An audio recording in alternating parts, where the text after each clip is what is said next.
Welcome to the still hour, where the world quiets, and the stories begin.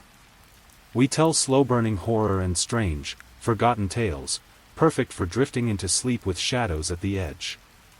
If you like your nightmares whispered, not screamed, subscribe, and join us when the hour turns still. Now, lie back, close your eyes, and let the story find you. Elric had walked for longer than he could count, miles folding into days, and days into memory. The road he followed had thinned to dirt, then to grass, and now to nothing at all. He was deep in the woods, where no signs pointed and no wheels turned. Only the hush of trees and the whisper of leaves. He wasn't lost. He just wasn't found yet. The air smelled of earth and old things. There was a dampness to the wind, not from rain, but from the forest itself, as if it was breathing around him. Above, tangled branches wove a crooked ceiling of gold and shadow. Sunlight dappled the path, but never fully touched it. He stopped when the wind shifted. There, just beyond the veil of trees, he saw it. A house. It didn't belong. Not here. Not anywhere. But there it was, quiet, hunched, and watching. It stood behind a low stone wall, mottled with moss. The gate hung open, its iron hinges rusted but not broken. A path of pale, flat stones led to the door. Each one just far enough apart to make you hesitate between steps. Elric stared. His breath slowed. The house didn't seem old, not exactly. More like, untouched. Like it had waited so long, time had grown tired of it. He whispered aloud, "What are you doing here?" A crow answered with a single, echoing call from a bare branch. Elric didn't jump. He only looked at the house again, then down at his feet, where the stones seemed to almost shimmer. He took one step forward. Then another. And as he crossed the gate, he thought he heard something, a faint creak, like a hinge turning somewhere deep in the bones of the world. The house was watching him. Elric stood before the house now. Up close, it was stranger than he'd expected. Not larger, but somehow deeper, like looking at a reflection in a well. The walls were the color of ashwood, streaked with dark vines and pale, flowering moss. The roof sloped steeply, almost protectively, as if hiding something beneath it.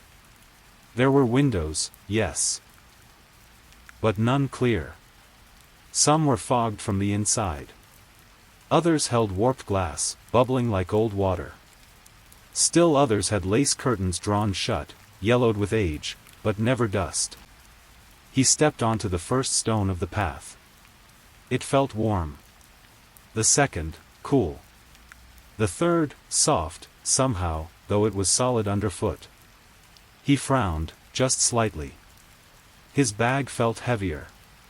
At the door, he paused. There was no knocker, no bell, no sign of welcome. But the wood was smooth and polished, deep brown, with carvings so faded they looked like veins. He raised his hand. Then stopped. Because the door had begun to open on its own. Just a little. Just enough to let him in. A long, soft creak stirred the air like a sigh. It wasn't menacing. If anything, it felt tired. Like the house had been holding its breath for too long. Elric stepped back. "Hello?" he called, gently. No answer. He looked behind him. The forest had gone still, no birds, no breeze. Even the crow was gone. His footprints were already half faded on the path. And the door was still open. He stepped inside. The air was cool, dry, and strangely clean. Not abandoned clean, but waiting clean. The scent was paper. Old wood. Something faintly floral. The floor didn't creak. His boots made no sound. And ahead of him stretched a hallway, dimly lit by soft amber sconces. Elric turned back. The door had closed. Not slammed. Not latched. Just closed. He waited for fear to rise, but it didn't. Only a strange calm settled in his bones. A house, he thought, that opens its own door is either very kind, or very lonely. He took off his boots. And he walked deeper inside. The hallway was longer than it should have been. Elric walked slowly, his footsteps silent on the worn wooden floor. The light from the sconces flickered gently, though there was no draught. On the left, old paintings lined the wall, portraits of people whose faces had faded into near-featureless smudges. Their eyes, however, remained clear. Too clear. He paused beside one, a tall woman in a velvet dress, her hands folded at her waist. Her expression was unreadable. As he leaned in, he could almost hear something, not speech, exactly, but the suggestion of it. Like hearing a conversation through a dream. He stepped back. The whispering stopped. Farther down the hall, the air grew cooler. Dust hovered like soft smoke in the light. Elric reached a small side table with a silver dish and a glass bottle of something amber-colored. Next to it, a note. The paper was crisp. The ink was fresh. You may stay as long as you need. You will be safe. You will be seen. He touched the note. It was real. But there were no signatures. No handwriting he recognized. When he looked up, the hallway had changed. The walls curved slightly now, like the inside of a shell. The sconces flickered a little faster. He continued forward. Behind him, the hallway seemed to sigh again. At last, the hallway opened into a sitting room. The space was round, softly lit, with windows all around. Outside, the forest seemed much farther away than before, like the house had moved while he wasn't looking. There was a large green armchair by the fireplace, and a low table beside it. Everything was just slightly faded, as though painted with tea-stained watercolors. Still, it felt warm. Familiar. The fire flickered to life without a sound. Elric let his bag fall. He sank into the chair, which fit him perfectly. Not just in size, but in shape, like it remembered him. He closed his eyes. The fire crackled softly, though there was no wood. The shadows on the wall moved with slow, careful rhythm. Then he heard a voice. Soft. Female. Close. You made it. He sat up. The room was empty. Don't be afraid, the voice said. You're not the first. The fire dimmed, then brightened again. Elric spoke gently. Who are you? No reply. Only the crackling of the fire and the faint smell of lavender and dust. He didn't know why, but he didn't feel alone. And he didn't feel in danger. Only, observed. As if the house was watching. Not like a predator. More like a host. Later, he didn't know how much later, he stood and explored the room. There was a mirror above the fireplace, tarnished around the edges. In it, his reflection looked the same, mostly. Except that his eyes seemed darker. Deeper. He leaned closer. The glass rippled slightly. Just once. As though something beneath the surface had blinked. He stepped back quickly. The mirror stilled. On the table now was a tray he hadn't noticed before. Fresh bread, soft cheese, honey, and warm tea. A small folded napkin rested beside it. He hadn't heard anyone enter. No door had opened. No footsteps. Elric sat and tasted the bread. It was warm and crusty, with a hint of rosemary. The tea tasted like chamomile and something older, like wood smoke and rain. He ate slowly, listening. Once or twice, he thought he heard footsteps above him. But no stairs had been visible in the hallway. He looked up. The ceiling was high, beams blackened with age. Then a whisper, right beside his ear. "Rest. You'll see more tomorrow." He turned quickly, no one there. But the warmth in the room had deepened. The fire now had a purple hue in its glow, like dusk had entered the flame. He was full. Sleep pulled at the edges of his mind.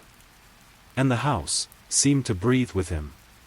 When Elric stood again, the doorway to the hallway had changed.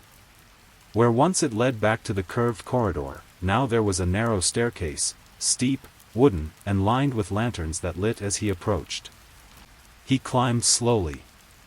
The steps were silent underfoot. At the top was a single door, painted dark green, almost black. He opened it. A bedroom. It was simple but clean. Heavy wooden furniture. A canopied bed with thick covers. A window facing the trees. But something else caught his attention. On the desk sat a small, leather-bound book. He opened it. Blank pages. Then, slowly, ink appeared on the first page, as if being written by an invisible pen. "We write ourselves when we sleep." More words appeared beneath. "You'll remember what the house shows you. But only if you dream deeply." He touched the page. The ink was still wet. He closed the book and sat on the edge of the bed. Outside, the forest was very still. The trees didn't move, even in the wind. Inside, the air was velvet. And behind the walls, he thought he heard something, turning. Like gears inside an old clock. That night, Elric dreamed. Not of things he remembered, but of things that remembered him. He stood in the same house, but it was different. Brighter. Newer. There were voices in the rooms, laughing, whispering. Children ran down the hall. A woman in white carried a bowl of fruit into the kitchen. He turned and saw himself, years younger. Walking through the front door. Carrying a satchel. Smiling. He watched his dream self shake hands with an old man at the hearth. The man wore a blue coat and eyes like iron. "Welcome back," the old man said. "You were always meant to return." Elric tried to speak, but his dream self was already moving, already taking the seat by the fire. The house creaked in the dream, like it was stretching. Then the dream melted. The rooms darkened. The people faded. Walls twisted. And in the distance, he heard something knock. Once. Twice. Then the sound of a door opening that did not belong to any room he'd seen. He awoke in the bed, sweating. The room was quiet. But the book was open again. New ink. Now it begins. Morning, though no sunlight touched the window. Elric sat up. The book on the desk was closed now, its leather darker than before. Beside it, where nothing had been, lay a small iron key. Blackened by age. Cold to the touch. No note. No instructions. He picked it up. It was heavier than it should have been. The metal seemed to hum, like it had a memory. Elric looked at the door, no keyhole. He checked the desk drawers, none locked. And yet, the key felt patient. He slipped it into his coat pocket and stood. As he moved toward the door, the room sighed, soft and slow, like it didn't want him to leave. But the hallway was waiting. The staircase had changed again. It was broader now. The steps longer, spiraling in a slow curve downward into a part of the house he hadn't seen. No windows. Only the golden glow of lamps that lit ahead of him as he walked. He didn't question it. Not anymore. The house wanted him to explore. And somewhere below, he felt something calling, not with urgency, but with invitation. The stairs led to a long, low corridor. It was colder here. The air had a silvery taste, like metal and old breath. The walls were lined with shelves, filled with things he couldn't identify. Preserved plants in cloudy jars, delicate bones on velvet cushions, worn books with no titles. As he passed one shelf, a bell rang faintly behind him. He turned, nothing there. But on a high shelf, a small black feather had fallen. He bent to pick it up. It crumbled in his fingers. "Don't touch them," said a voice. Elric froze. A figure stood at the far end of the hall. A man, or perhaps not quite a man, dressed in gray, with no visible eyes. Where his face should have been was only a smooth surface, like polished stone. "I didn't mean harm," Elric said, his voice steady. "No one does," the figure replied. Its voice was neither friendly nor threatening, just hollow. "But the house remembers every hand. Every whisper. Every guest." It stepped closer. Elric didn't move. "Is that key for me?" the figure asked. Elric shook his head. "I don't know who it's for." The figure tilted its head. "Then keep it hidden. Not everything here is meant to be unlocked." And with that, the figure turned and faded into a side corridor that hadn't been there before. Elric was alone again. But the air had grown thicker. Farther down, he found a small reading room. Books lined every wall, leather-bound, vellum-covered, some still stitched with thread. In the center stood a red velvet chair facing a table where a candle burned steadily, though no match or lighter could be seen. He circled the room slowly. One shelf caught his eye. The books there weren't labeled. They were identical, black covers, no text, no symbols. Dozens of them. He reached out to touch one, and the entire shelf shifted backward, revealing a small doorway behind it. No sound. Just soft motion. Elric stepped inside. The room was tiny. No bigger than a closet. But in its center stood a glass dome, and beneath it, a feathered quill and a folded letter sealed with red wax. He lifted the dome. The wax bore a crest he didn't recognize, an open eye with a keyhole for a pupil. He opened the letter. "To the one who opens. You are not the first, but you may be the last. Do not let the house love you too much. It keeps what it cannot forget." He stood still. The dome was gone. The door behind him had disappeared. And now the room was growing darker. He turned, searching for light, but the only glow came from the letter in his hand, faintly pulsing like a heartbeat. For what felt like hours, Elric wandered through darkened corridors. The walls pressed close, then opened again. He passed doors that wouldn't open, stairways that led nowhere, and mirrors that showed him standing still, even as he walked by. The letter still pulsed in his hand. Finally, he reached a long hall with a ceiling of black stone. Here, hundreds of candles floated mid-air, casting pale golden circles on the floor. Beneath them were names, carved directly into the wood. He knelt to read a few. Ada M. stayed 3 nights. Bran T. asked too many questions. Leora V. never left. Row after row. He looked for his own name, but didn't find it. Then he looked up, and found one candle flickering more violently than the others. Beneath it, a blank space. Waiting. The letter in his hand turned cold. He backed away, slowly. The house didn't stop him. But something behind the walls exhaled. Like a lover stirred from sleep. Elric jerked back as his reflection's hand reached out, but the mirrored surface held firm. His own face stared back, but different. Eyes too wide. Smile too soft. Not malice, something stranger. Curiosity. The mirrored Elric tilted his head. Then whispered. "We're close now." The reflection blinked slowly. Then faded into mist. Behind him, the attic had changed. No longer cluttered. Instead, it was clean. Dustless. A single lantern now hung overhead, casting gold light over a new trapdoor in the floor. It had not been there before.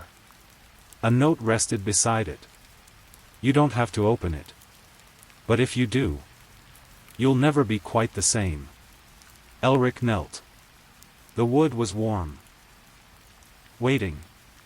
He opened the door. Below the trapdoor lay a spiral staircase of black stone. Cold air rushed up, smelling of damp roots and burnt sugar. Elric descended. Step by step, the light above faded until only the wall glow remained, bioluminescent markings like moss and ink. Symbols lined the spiral walls, names, eyes, suns, and a house drawn over and over in childish strokes. He heard things behind the wall. Laughter. Singing. Humming in languages that had no vowels. He wasn't afraid. He was too deep for fear now. Finally, he reached a chamber. Round. Silent. In the center, a well. The stone lip was carved with the word, "Remember." Elric looked into it. And saw not water, but himself, at various ages, walking through this same house. As a boy. A young man. Old. Too old. Timelines layered like paint. "We bring back what is forgotten," the house said. Not in words, but in breath, through the stones, the walls. And then the whisper he knew best. His own.